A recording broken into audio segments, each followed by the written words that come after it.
Right, good evening. So today I'm going to cover the answers for part 2 and for part 3 of the practice of free body diagrams. Um, if you're doing the free body diagrams practice, what I would do is I would follow along with this video at the same time that you're doing the problems. So maybe do the problem, then watch this video, check it, pause it, do the next problem, and if you just keep going in that order, that will, if you're making mistakes, it'll correct it before you do all of the work. So that's a good way to approach these videos. So let's start with number 1 on part 2, or actually it's question number 7 on part 2, calculating force. So in order to calculate force, you must show 3 steps for me. The first one is to show you formula. Now our formula is going to be F equals ma.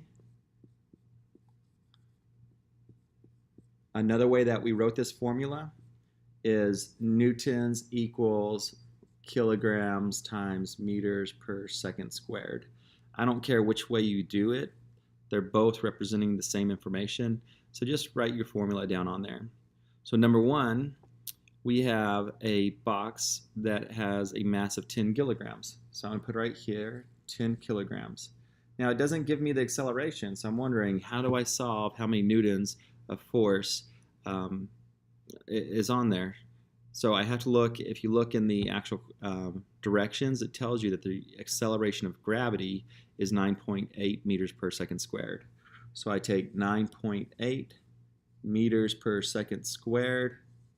I multiply the two together, 10 times 9.8. I just move the decimal. So I'm going to get a total of 98 newtons. So that's the answer to number 7. Let's look at number 8. Number 8, it's a 10 kilogram box floating in the air. So on this one, once again, I'm using my same formula. This time I have 10 kilogram box. It's floating in the air, but gravity is still there. Gravity is still acting on it. So we got 9.8 meters per second squared. So, and notice I'm putting my units in each time. You always want to use your units in science. In math, it's more theoretical. However, in science, oftentimes you're going to be using units to describe what numbers you're using. So now that I have my multiplication set up, the same force is being applied on this object is still 98 newtons. Okay, let's calculate the force for number 9. Number 9, it's a person kicking a 2 kilogram ball to accelerate it at 5 meters per second squared. So using the same formula, I put in 2 kilograms. I multiply that by 5 meters per second squared. And my answer becomes 10 newtons. 2 times 5. All right. And then number 10. Number 10, I have a 2,000 kilogram car speeding up at 10 meters per second. So speeding up being acceleration once again. Now remember, each time I'm writing down my formula. Now I've just kept my formula up here on top of the board just so you'll always see it. But on yours, for each problem, make sure you keep writing it. To help you memorize it, by writing it down each time, it's going to help put that into your memory. All right, so let's take our 2,000 kilogram car, and it was speeding up at 10 meters per second squared. Well, 2,000 times 10, all I do is add a 0 to 2,000, and I get 20,000 newtons.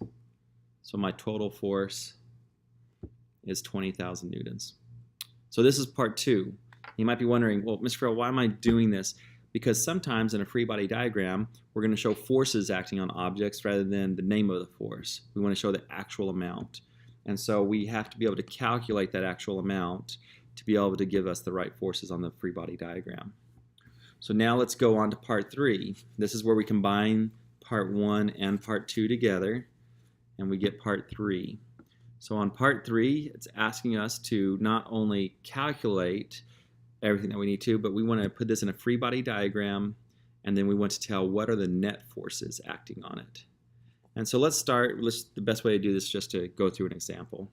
So number 11, a 10 kilogram box sitting on a table. So I'm drawing my free body diagram. It's going to be my square, dot in the middle. I know that I have a force of gravity acting on it, and I got a normal force acting. I have a normal force acting upon that box as well. So there's two forces. They're both counteracting each other. It's sitting there, so there's no acceleration. Since there's no acceleration, the lines are going to be the same length. But from there, I need to calculate what is the actual force being applied. So I take the force being applied from gravity down on the book that's pulling the book down. I take force equals mass times acceleration, because I got to show my 3 steps. My force is going to be equal to 10 kilograms. And my acceleration, once again, is 9.8 meters per second squared. I take 10 kilograms and I multiply it by 9.8, and I get 98 kilograms, or 98 newtons. So that's the force of gravity pulling down on the book. So right here on my arrow pointing down, I can put F, 98 newtons. Well, the box is sitting on the actual table. It's not moving, it's not accelerating, it's at a constant velocity. In this case, it's sitting there, so the velocity is 0 meters per second. But I got to note that since there's no change in velocity, I have to note that the normal force acting on this is also 98 newtons. So I have 98 newtons down, 98 newtons pushing back up.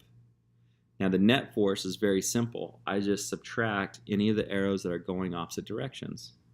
So my net force on this one is 0 newtons. There's 0, it looks like on, but that's 0 newtons. So we have 0 newtons acting on net force on that book. All right, let's take a look at number 12. A 1 kilogram bird hovering in the air. And I'm going to grab another marker.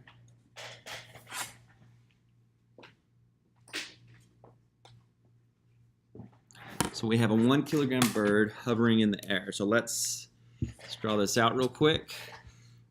Once again, engineers don't have my mad drawing skills, and so we're just going to use a box to represent this. We have gravity pulling down on the bird. And then in order for it to be hovering in the air, it's not accelerating or anything, I know that there's an opposite force acting on that bird. That force happens to be air resistance, or you can call it friction, or whatever you want to name it. It's not as important as noting that there is a force. So let's call it air resistance. So we have a force of gravity pulling down, we have air resistance pushing up. We know that since it's at a constant velocity, it's just sitting there, that those arrows are equal lengths. Now let's calculate the force that's acting on the bird. I write down my formula. Force equals mass times acceleration. My mass is 1 kilogram, and the acceleration is 9.8 meters per second squared. 1 times 9.8 gives me a force of 9.8 newtons. That's the force of gravity pulling down on the bird. So I'm going to put F, 9.8 newtons. Okay. Since the bird is hovering there, I know that the force pushing up on the bird is also equal to the force of gravity. So that's going to be F, 9.8 newtons. Now I need to calculate net force. So my net force is going to be 0 newtons. So my net force, 0 newtons. All right, number 13. An object with 20 newtons of force of air resistance and 20 newtons of force of gravity. Okay, this one's easy. I don't have to calculate anything right now. So let's just put this box up here. I have 20 newtons of gravity. Gravity always pulls straight down. So get that. And then we got 20 newtons of air resistance. My arrows are equal length because they are equal forces. And then it says, so now let's calculate the net force. The net force of this is 0 newtons. I subtract, anytime opposites go different directions, I subtract them. So we have 0 newtons of net force. Then it asks, is the object falling at a constant speed, floating in the air, or accelerating some direction? Explain. So in this case, you could defend either that it's falling at a constant speed or that it's floating in the air, because both of those are considered constant velocities. One, if it's just floating there, it's 0 meters per second, and if it's constant speed, it's whatever it is. So let's say it's 5 meters per second. But either way, that's a constant speed. And anytime that you have 0 net force, that's a constant speed. So whenever you explain this, you could choose either constant speed or floating. And the reason why is because there is 0 net force. That's why we calculate net force, is to tell whether it's a constant speed or floating. It's definitely not accelerating in any direction. Number 14. A small plane traveling to the right with a mass of 100 kilograms flying at constant altitude. Okay, so I've got to go ahead and I've got to start picturing this one. This one's a little bit, it's got several things happening. So now I've got motion to the right. So I've got some kind of motion going to the right. It says it's flying at a constant altitude. Since it's a constant altitude, I know my down arrow, gravity, is going to be equal to my up arrow. Okay? Now I just got to figure out how to plug everything in. So it says it has 50 newtons of thrust and 20 newtons of air resistance. So now I have air resistance in here as well. That's acting against the thrust. Now the thrust is what's pushing it forward to the right. So I would put F 50 newtons. The air resistance is acting in the opposite direction of the motion. There's only 20 newtons, so I have to make my arrow shorter, and I would put F 20 newtons.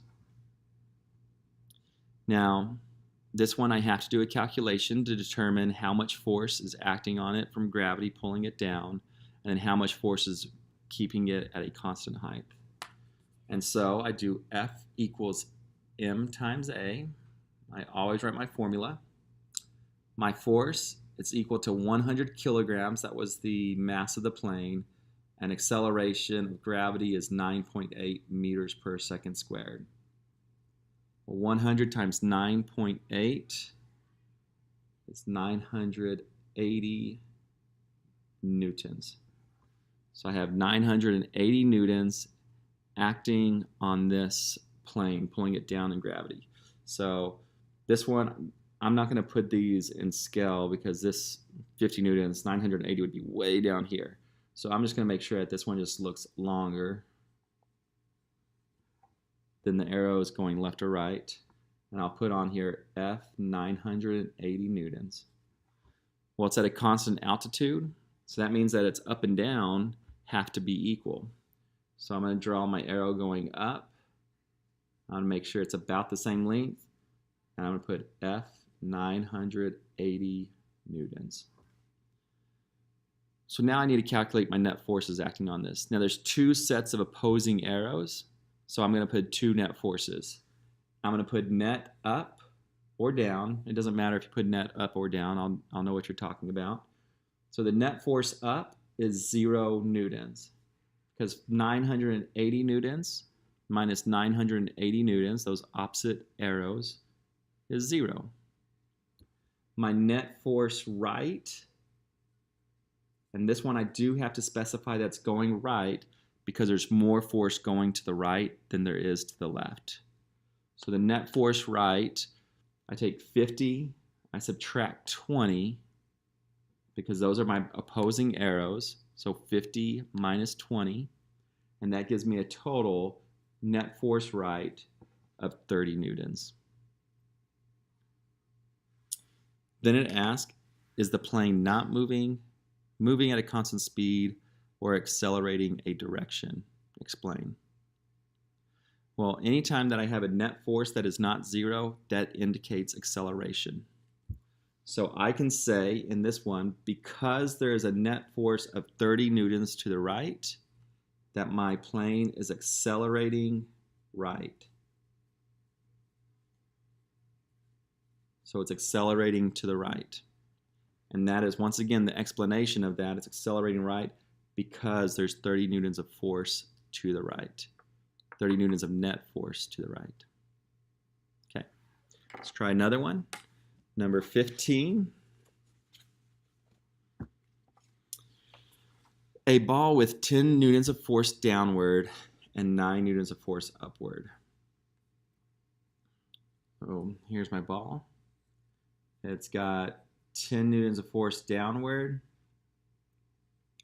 and only 9 newtons of force upward. So the arrow is going to be shorter to show that there's an imbalance between those two forces. And then it asks, is the ball stationary, moving at a constant speed, or accelerating a direction? Once again, I need to know what my net force is. I only have two forces acting on this ball, so I'm going to say the net force down. This time the net force is down because there's more pulling down there is pushing up. So 10 minus 9 gives me a net force down of 1 Newton.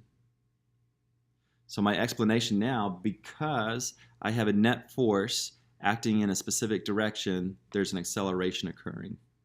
So the acceleration in this case, it is accelerating down. And the reason why it's accelerating down is because it has a net force down. All right, and then the final question is almost identical to this one. A ball with 10 newtons of force downward and 10 newtons of force upward.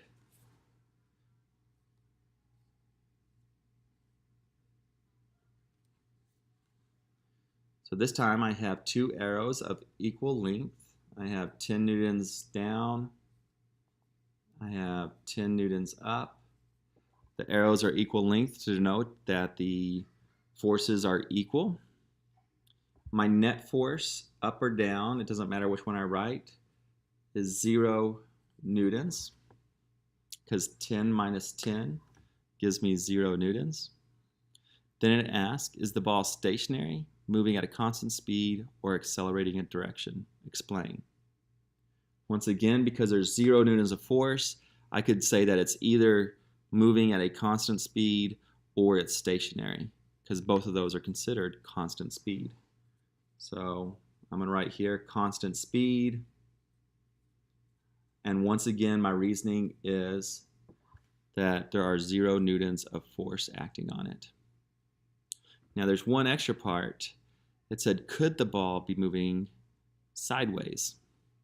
Could the ball be moving sideways? Explain. So I have no net forces. It doesn't show anything in this question. So this is like a critical thinking question here. There's no net forces acting right, and there's no net forces acting left. The only thing that tells me is that there's no acceleration.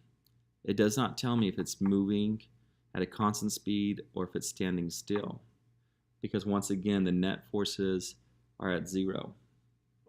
So whenever I answer this question, this is the critical thinking part. It could be moving sideways. I know it's not accelerating sideways, but it could be moving sideways because there's no, without any net forces acting on it, that only explains acceleration. It doesn't tell me if it's moving or standing still. You're not going to get anything that tricky. I just wanted to see how deep you could think about this. Hopefully this helped you out. There's a second practice. If you did this and you're like, oh, I think I need a little bit more practice, there's practice number 2 that's also on Curve. You're more than welcome to take that practice number 2. I'm not going to have a video explanation for that one, but I will have the answers posted for you so that you can compare your answers to see if you're getting them correct. Thank you.